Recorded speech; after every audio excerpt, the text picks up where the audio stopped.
കേന്ദ്ര ബജറ്റ് ദൌർഭാഗ്യകരവും പ്രതിഷേധാർഹവുമാണെന്ന് മന്ത്രി മുഹമ്മദ് റിയാസ്.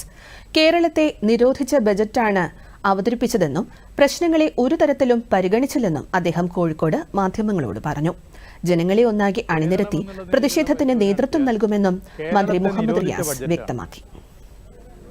കേരളം എന്നൊരു സംസ്ഥാനം ഇന്ത്യയുടെ ഭാഗമല്ല എന്ന് തോന്നിക്കുന്ന നിലയിലേക്കുള്ള ഒരു സന്ദേശം നൽകുന്നതാണ് ഈ ബഡ്ജറ്റ്. അതാണ് ഞാൻ പറഞ്ഞത്, കേരളത്തെ നിരോധിച്ച ബഡ്ജറ്റാണ്.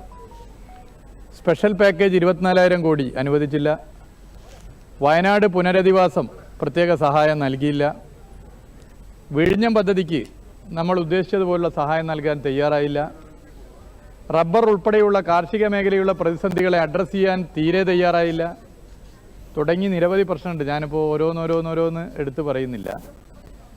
കേരളം ന്യായമായും കേന്ദ്രത്തിന് മുമ്പിൽ അവതരിപ്പിക്കുകയും കേന്ദ്രം ന്യായമായും കേരളമെന്ന സംസ്ഥാനത്തെ സഹായിക്കുകയും ചെയ്യേണ്ടിയിരുന്ന പ്രശ്നങ്ങളെ ഒരു തരത്തിലും പരിഗണിക്കാൻ തയ്യാറായില്ല. അതാണ് ഞാൻ പറഞ്ഞത്, കേരളത്തെ നിരോധിച്ച ബഡ്ജറ്റാണ് ഇത്തവണത്തെ ബഡ്ജറ്റ്. എന്നിട്ട് അതിന് കേരളത്തിൽ നിന്നുള്ളൊരു കേന്ദ്രമന്ത്രി പറയുകയാണ് കേരളം പിന്നോക്കമാണ് എന്ന് നിങ്ങൾ സമ്മതിച്ചാൽ, പ്രഖ്യാപിച്ചാൽ പണം തരാം.